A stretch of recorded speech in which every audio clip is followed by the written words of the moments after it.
Start. Not starting. It's starting. I think I'm on. Is that on? Hello, everybody. I don't know whether I'm here or not. Do you want to just check? This could fail in about 25 minutes because we're trying to log in extra internet there. It's not there? You are on. I'm on. Oh, cool. Okay, so it's here. All right. So if it does fail in 25 minutes, then that's what's happened, and it should hold there while we press buttons and come up, because we've got this stupid situation where this hotel has slow internet, and then you've got to put in a code to get the high-speed internet, but they're giving it for free. They used to charge £5 for every one. But anyway, we're here, and if you saw the title, you'll see it said strange, because I haven't seen anything yet, but when I put it up here, it was rushing. I thought, jeepers, they've dipped a long way south now. They're going the other way. Anyway, let's see what's going on. I'm going to go straight to the tracker. And Renault had a chat with Renault yesterday. We've got the Entrant reports there, and he said he may try and call in today, but I'm not sure what's going on with the weather. So if it's not possible for him to get the Starlink up, then he may not call. If it is, and he's not sleeping or sailing hard on the boat, let's wait and see what happens. Anyway, I'm going to go straight to the tracker. We're going straight into it, and we might get this wrapped up in 25 minutes. So you're on the tracker, and now I'm going on the tracker. Okay, there it is. That's my first impression. I thought, geez, they're nearly a beam of Richards Bay already, so it must be blowing a bit hard. I don't know. Let's pick it up here and see. I haven't got windy up yet. Too far to see what's going on. Oh, here comes Renault. Okay, this will answer the questions. So hang on, I got to change this. G'day, Renault. Just stand by here. I haven't got your signal there yet. I've got to go back now. You there, Renault? I'm not sure. No, lost him. Cheapers, I got bad bloody phone internet here. The signal in England for the phone is bloody crazy. So I might try and ring him. Let's see. I got really low signal on the thing, on the phone. Huh? Hang on, we're just going to try and put it onto the high-speed internet. So if we lose everything, we lose everything. It could have been him as well. I'm not sure. So we're ready to go. That's speakerphone, but you're using your internet. I'm using the internet. I'm calling Renault now just to see what happened. He's probably trying to call me. Stand by. We just had a call from Renault, but it's not there. So I'm not sure why. Anyway, ringing. Oh, hello. Can you hear me? Looks very slow. We've got a frozen screen here. Yeah, it's a bit unstable connection. Try a new location. Can you see me? Yeah, got you again there now. I got you. So it might be strong enough. I'm not sure. Yeah, so how's it going? You guys are dipping south. Can you hear me? No. Okay. Can you no good? You can't hear me? I think it's a frozen screen. The stars are not aligning correctly this morning. That's a bugger. It'd be great to chat with him and find out what's going on, but I think it's Maybe you. yeah, maybe me. Maybe give me 5 minutes to the phone again. Okay, Renault, can you call back in 5 minutes? Oh, here we go. He's outside, but I don't think he can hear me. Speakers on. Nope. Ah, boy, not a good day today. We're nope, not happening. It's not happening there. Nope. I'm going to shut it down. Unstable connection. Renault, if you're watching this, I'm going to. There's my phone. Give it a bell. I'll call you back shortly, Renault. We're just going to. It might be partly the problem here. Jane's just going to try and soup up the strength of my phone call. Oh, boy. Anyway, so stand by, Renault, if you're watching this. I'll call you back shortly. So I'll go back to the tracker for the moment. So you're on the tracker. Now I'm coming onto the tracker because the course is really quite amazing. So you can see here, they're basically already a beam of Richards Bay. So that breeze, very interesting. That they're coming down further south. Maybe they're planning on coming across because of the breeze and then zip up again and down doing a figure S. I'm not sure. But certainly there's a lot going on in terms of the mind of the sailors to work out where they're going to go and what they want to do. Just while we're here, let's look straight away at the currents. Okay, so there's some interesting issues there. So Peeler and Jacob, Eric's locked in there. He's only doing 3.7 now because he's got a big head current coming up. They're up high. Guys going through the middle is an interesting one. It's like as if they've gone through this gap here, which is not, if we look at Christian and Ayrton, that wouldn't have been too bad coming through there. Coming through the middle, there's no current, so they're not getting a benefit, but it's not a negative. And then when they get to this side, they're going to get pushed down, and maybe they have to go right down here and then come up, which was what I was saying before. In the meantime, Peeler and Jacob, okay, Jacob's only doing 2.5. Holy dooly, might be the wind, but I think it's the current. Peeler's only doing 3.6. So lots going on here.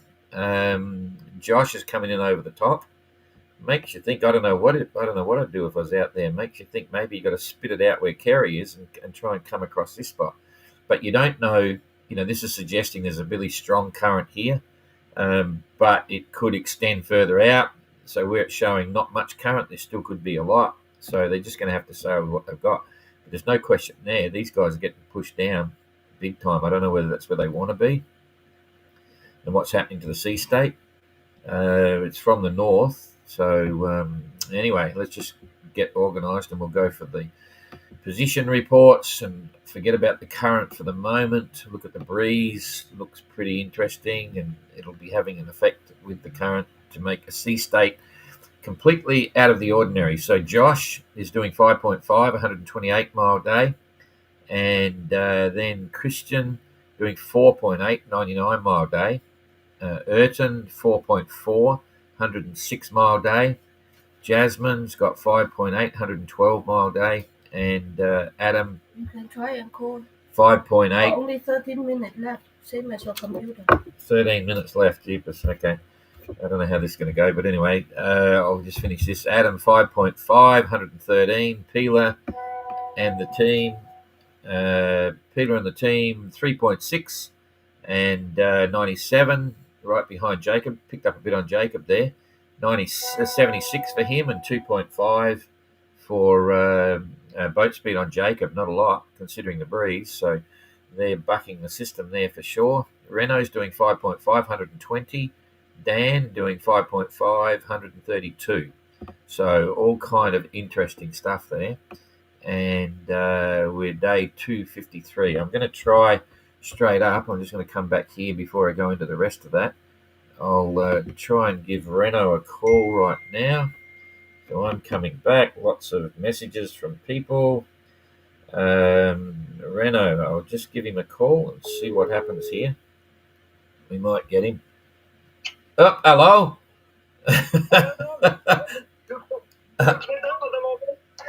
Yeah, I gotcha. Okay, now this may all die in about. I've only got 12 minutes of hotel internet left before it rolls over to a new number. So if I lose you, I might call you back. But what's happening? You're dipping a long way south. What's the weather doing? What the weather doing?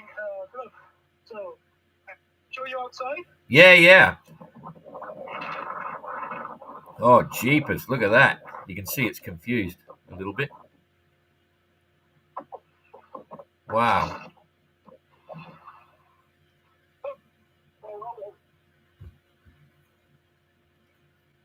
Okay. It's still freezing a bit. It's about maybe 18, 20 knots. Yeah. Sometimes maybe 25.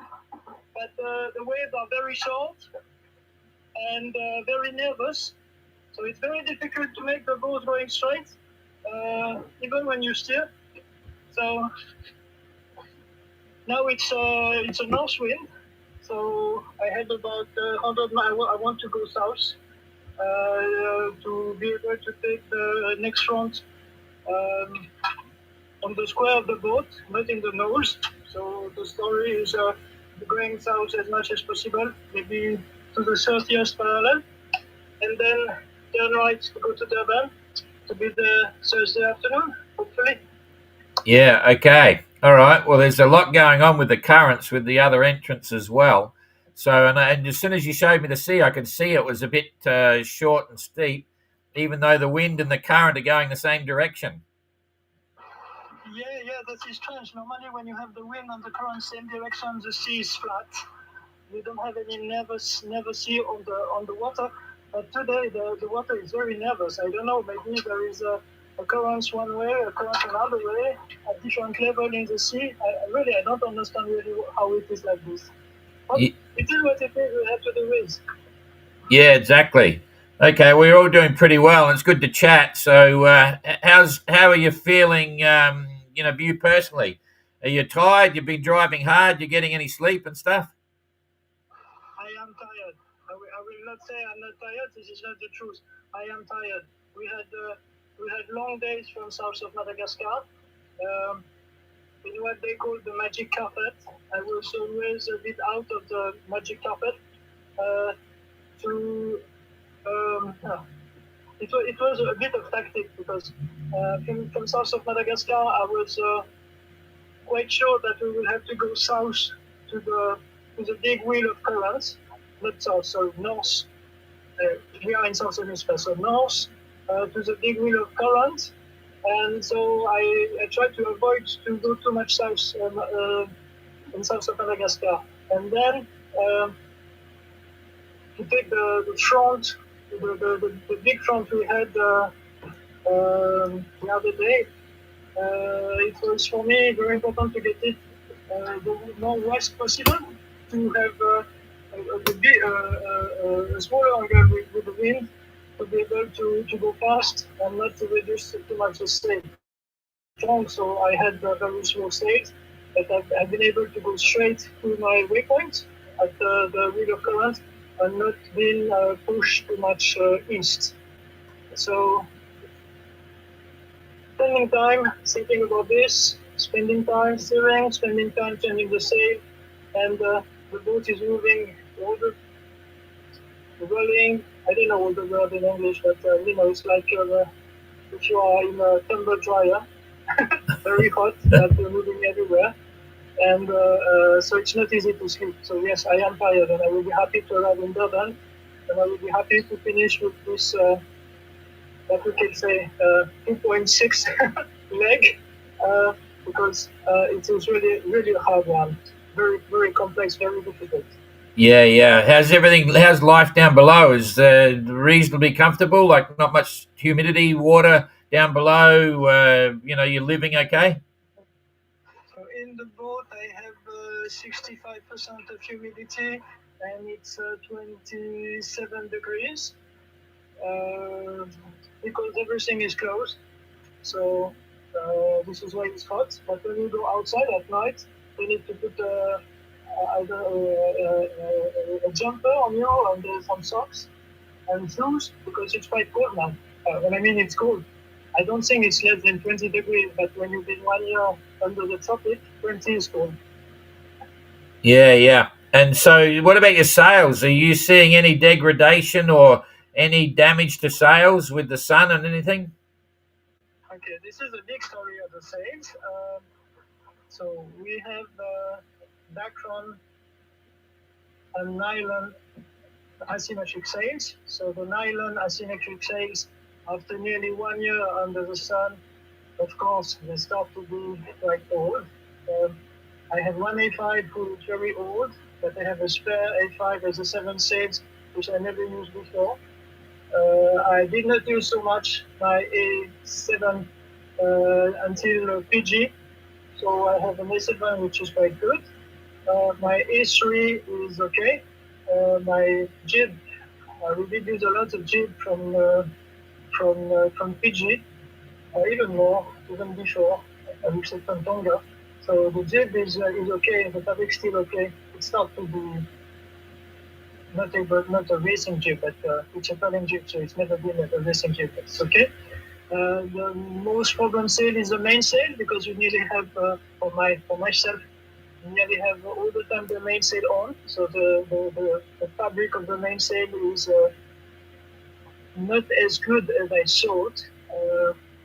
Some places are really burned by the sun, but some other places are not burned by the sun. So I don't understand why. I think it's how it is, but it can be a problem. But I think I will ask the sailmaker to put some patch in some places, and it will be okay to go up to there. Yeah. Okay. Well, it's good to get your news. Interesting to see the sea. So, and I can imagine there's still a lot of mind games with the weather and the currents between here and Durban. So, safe sailing. Anything else you want to get across? Yeah, I think to go to Durban now it's quite for me. I will not talk for the others because I don't take really care of. It's enough complex to sink for one boat. So for me, it's going south, maybe to the 30 south, and then we will have the front coming from southwest. And so then at this moment turn right and go to Durban, maybe with a little bit of north to save the movement of the currents. And Thursday in the afternoon, the wind will go down, and maybe we have very little wind arriving in Durban, which is a good thing because I don't want to arrive too close to the beach with a big gust or 30 or 40 knots of wind. Yeah. Yeah, this is nice. This is nice. Um, what else can I say? Yes, for the sails, I have ordered a spare A7. Currently arrived already in Durban, but this one will be with me other sails on the bond, just in case of I need it. Yeah. Yeah.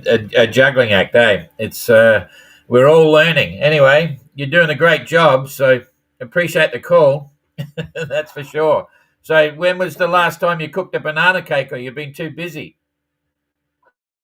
For the moment, I don't cook so much. I have many already wet prepared bag from France, so I have to eat them.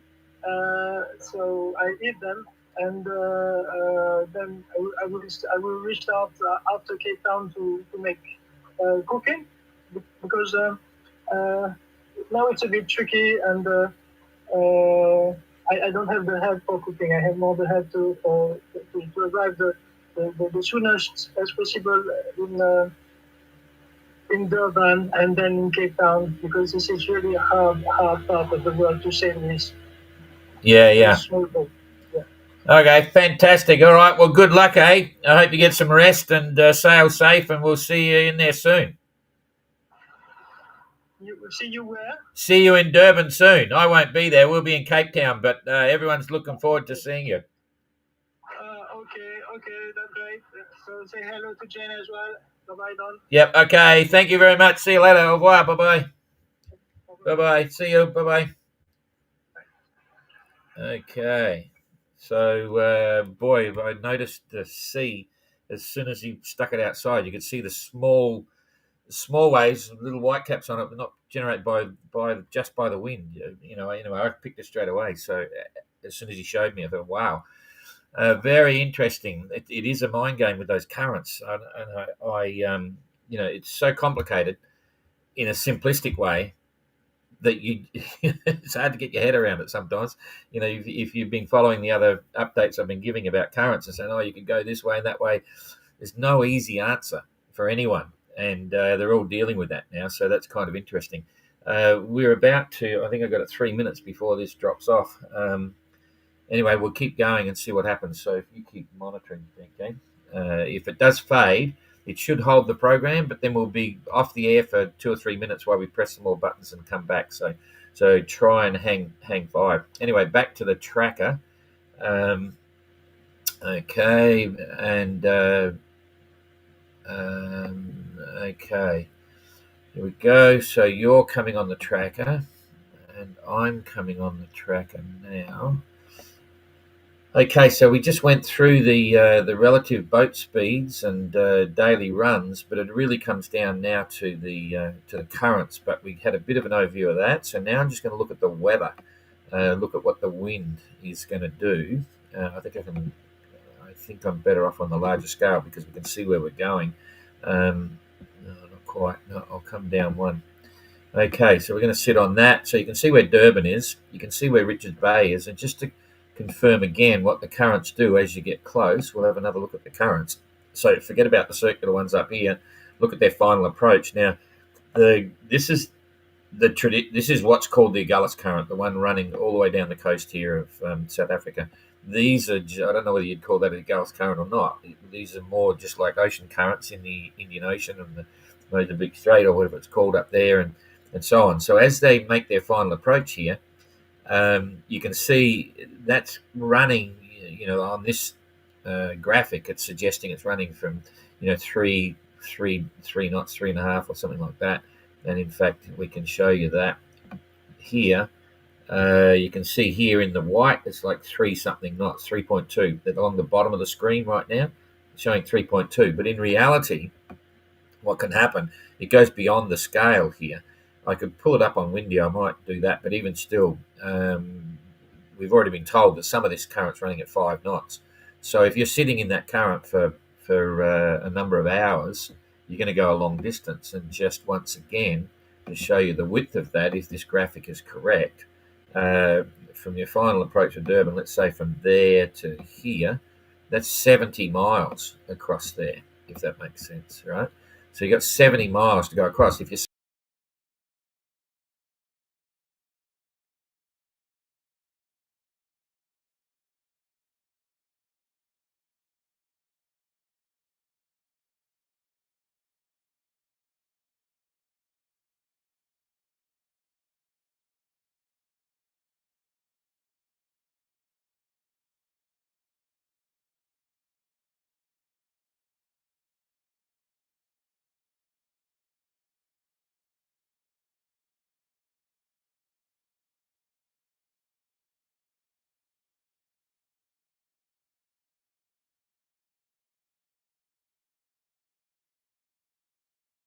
You need to set it up again.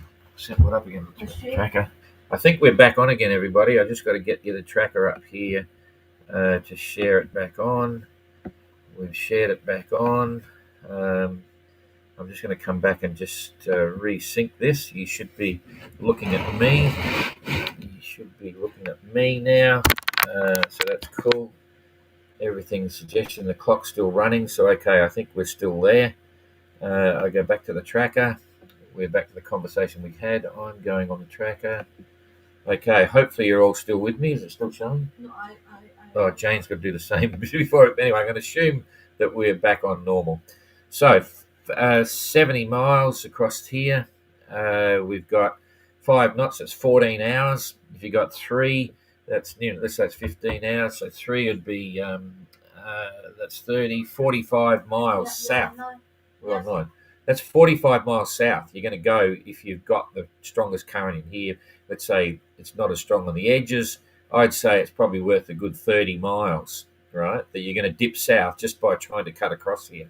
So to give you an idea on that one, 30 miles south of where you would have been coming if you're heading direct for Durban, there's 30 miles south. So here's what happens is, if you're sailing a compass course directly towards Durban like that, whatever the wind is doing, at 5 knots, you're going to actually end up down here. You've passed it. So therefore, you've got to be about 30 miles north of Durban when you start to come across, right? Which is just halfway between Richards Bay and Durban. So if you've got a nice sailing breeze, you need to be going like that across to the middle there. And what you'll end up doing is you'll sail over the ground down towards Durban like that. So it's really high risk, because if you get below Durban, you're really in a lot of trouble because you've got this little bit here. So this final approach to Durban, anyone who's starting to cross the current at anything, further south than here, is pretty risky, especially if the wind stops. Because if the wind stops and you go slow, if you're only sailing across at 3 knots, then you're going to end up 60 miles down. So this is like a nightmare. But they're all pretty much aware of it, forgetting about the wind at the moment. Renault, as he said, he's coming down possibly as far as 30 degrees south, which is down here. That's 30 degrees south of the equator. So he might come right down here, but then I think you'll see most of the boats will start to dip up with the wind when the front comes through, and then they've got to roll it around and get down to Durban. So plenty of challenges there ahead, even before you even think about the wind. So just to be sure, you can see strategically anyone heading across the current from about anything short of here, because that's assuming you're going to zip across at 5 knots, is not in a good position. That's why we say, like you want to come in somewhere at Richard Bay. Now, just to complicate it, I'll just show you what happens to the current here as the time goes by. If I just move it a few hours, see it's getting less. This is what it says on the graphic. And then it's really a lot less. So that's not too bad. You think this is only a couple of knots. What do? Zip across and go down, but you've got a counter current then. So, but anyway, that's probably safer. But it depends on the wind that you've got for sailing. So that's more or less 1 day later, 24 hours later. And then here is that's not quite the next day. So it's on the 6th. It seems to be a lot less, right? In the graphic, you can see it's all moved further down here. Now, don't ask me how that happens. It's obviously coming up from depth and all this sort of stuff. But do you trust it? Do you say, oh, look, it's broken down. So it's decreased. So I'm quickly going to zip across there depending on the weather. So this is on the 6th. It's currently the 4th. So 5th and 6th, and they're going to be, it's probably about when they're going to be arriving. So the early guys might be okay. And then there's not a lot of forecasting yet. It only stops there. They only do 2 days. So that's the current challenges. And then now we'll go to the wind and see what the wind's going to do in the next 2 days. But there's only the leaders are the only ones that are going to have any chance of getting there in the next 2 days, because if we look at the distance here, just to Durban there's 270. So 2 days from now, that means they've got to do like 130-mile days, which is really pushing the boundaries a bit, because they're going to be coming down and up and across. So a bit of planning required there. Anyway, coming back now to look at the weather in the next couple of days. Straight away, we've got this. So if there's no current, you'd see they'd be sailing nicely. This is quite a bit of breeze there. I'll push that through, and let's just watch what happens every few hours. That northerly is decreasing very quickly. So this is now 12 hours later, and then there's a calm, and then it's going to come up from the south. They're going to push them back up again. But at the back end of the fleet here, the boats that are in the wrong current are going to be impacted more by the current than the sailing, because there's no wind. So we're going to see their boat speed determined purely by the current. So Peeler and Jacob, who knows what? I mean, they're down in a different current from up there. Just to remind you, let's just show you the currents. Quick flash again. There's a lot of head currents here right now. Eric's just about going to stand still. These guys through the middle, that's it. So this is the current forecast for day 2 in a day's time, in 1 day's time. Kerry's coming out in an interesting position. It'd make you think that, subject to the weather, he might be able to get over the top of this now. Poke your head out there and get down here, but then you've got the headwinds again. So it's complicated. Back to the wind. As you can see, if Kerry comes across there, he's then got headwinds. What would you do? You could try and hold it and do one big leg over towards Richards Bay or something. I don't know. Anyway, so that's day 1. So that's the next day, and we'll roll through to the second day. It's going to go a bit consistent, but it's swinging around to the southeast, which is a good thing. So those that are getting pushed around, they can head across. Who knows what? The guys at the back of the fleet still sitting there, and this is day 2. That's in 2 days' time. They'll be coming across here. So it's getting very complicated. It's hard for me to even describe what's going on. But at least there's breeze right through to the 6th. Now we're into the 7th. There's a following breeze.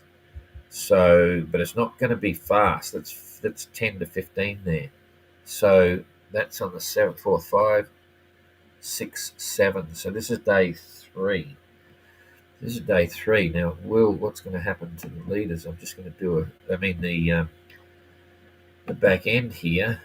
They're currently 370, day 3. They're not going to be making 120-mile days, so they're still out there. They're going to be sitting right here, and there's not a lot of breeze there. This is the next challenge because you need breeze to sail across the current.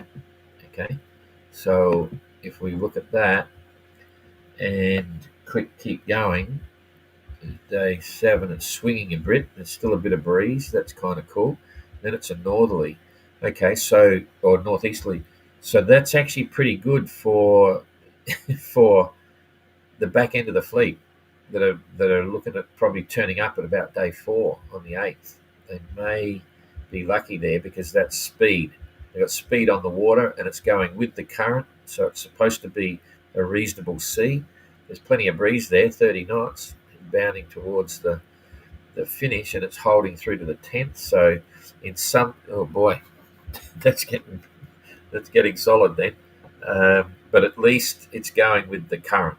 So it'll be little head sails roaring down and things like that. So maybe the back end of the fleet, by arriving a little bit later than the front 3, might. I don't know what to say. I don't want to predict anything. They'll do okay. But anyway, there's a lot of breeze there. So not much more I can show you there, but it's complicated. You can see this is what I'm going through, trying to describe to you exactly what's happening. You can imagine what's happening with the skippers, what's going on in their head. So, okay, back here, and I'll give you some of the reports. And thanks, Renault, for making the effort then to do that. Oh, Gene. Hang on a sec, I might be able to read it. I'm on the phone one, which only wants to read text, so hopefully I'll be fine here. Jeez, what's going on? Hang on, use without internet. There we go.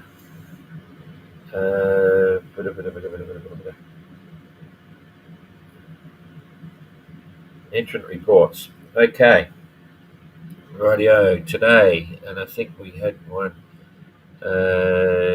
Yep, we did that one. Okay, so first one was from Brenda, update for Tuesday the 4th. That's today.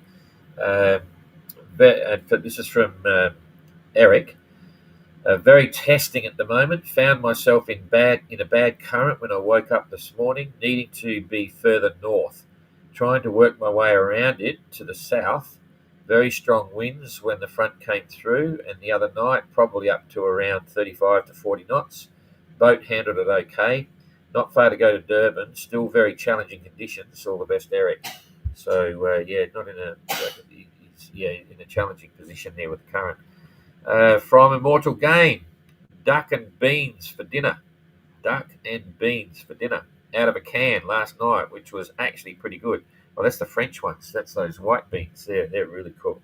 Very greasy and fatty, which is what you want on the boat. Now thinking about, that was me, not Dan. Now thinking about pizza. Also looking forward to testing the local food in Durban later this week, as well as a cold beer. And we've got a big one from Argo from today, just recently, literally not long ago. The boat handled the front with gusts of 30 to 35 knots. Very good.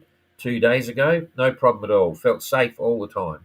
Struggling to find my way through the currents. Tonight, sailing under A3, the brand new halyard snapped and the sail fell in the water. First, I thought I was lucky because it was not tangled around the rudder or the dagger boards, nor the wind vane.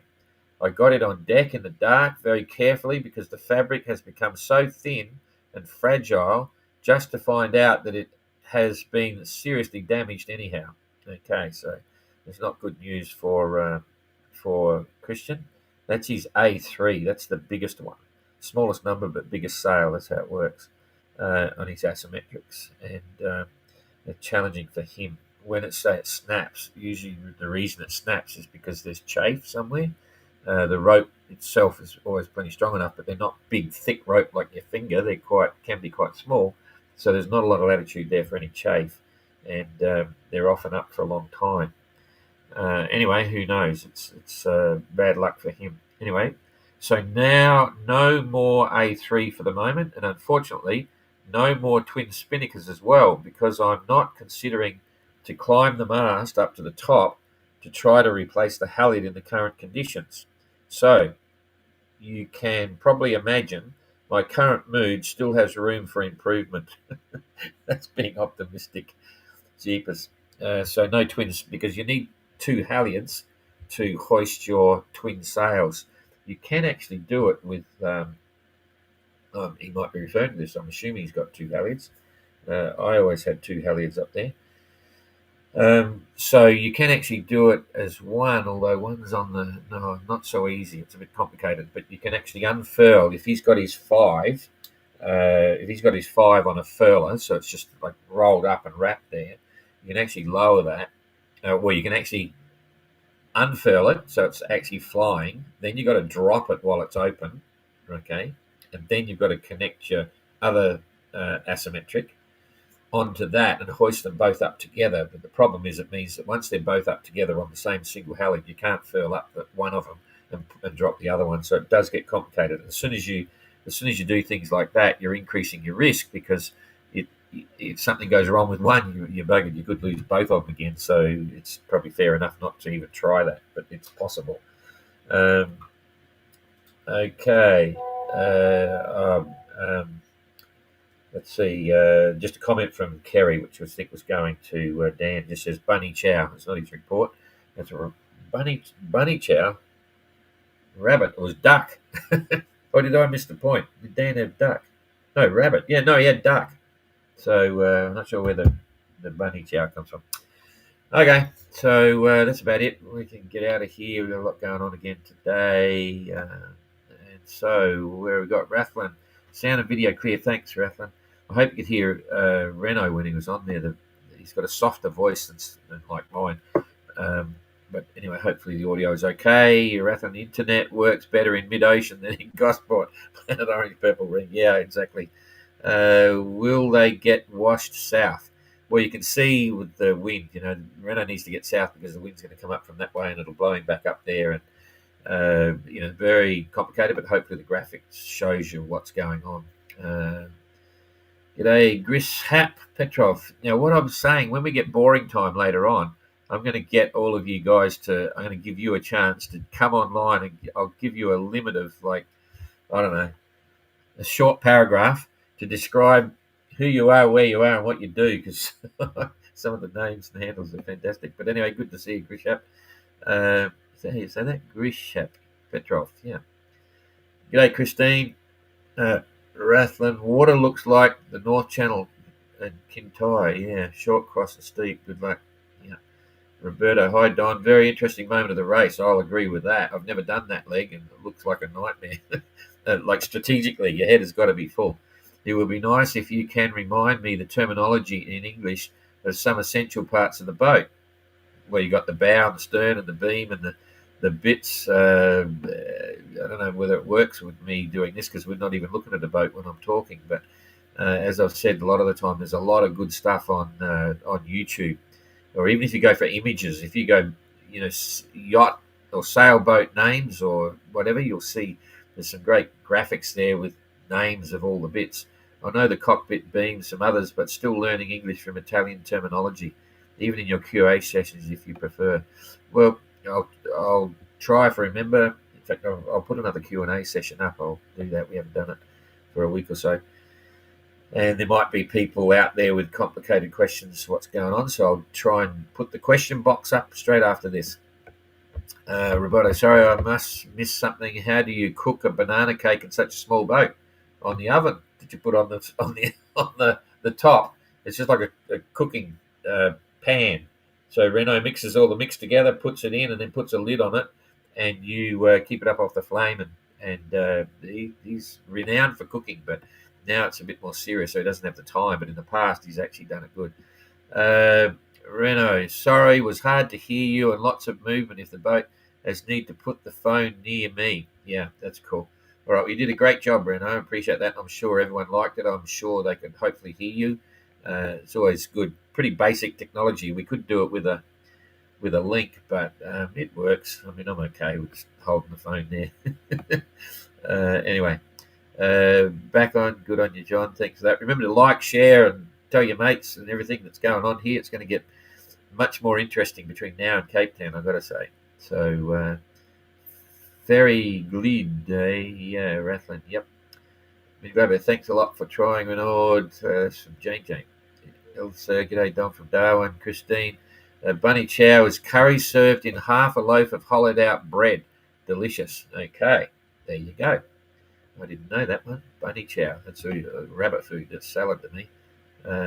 Bunny chow's local dish in Durban. Ah, gotcha. There you go. Bunny chow. G'day from Guatemala. Good to watch. Did that in 40 footer in 95. Oh, that would have been fun. It's always fun to look back, on what's going on. But yeah, not done that one. Jeepers. And I honestly didn't fully appreciate the connection with the currents on the approach, the last sort of 600 miles or something. It's quite interesting for everyone. Me too. So there you go. Okay, that's us done. So thank you everyone for following, and sorry about the little technical stuff. We're still here, so we'll see you tomorrow if all goes well. And then there may not be one the next day, but I'm going to have to do something off the ferry. We're out of here tomorrow night. Tomorrow night on the ferry. Guy Fawkes night. Fireworks everywhere. Boom, boom. See you later.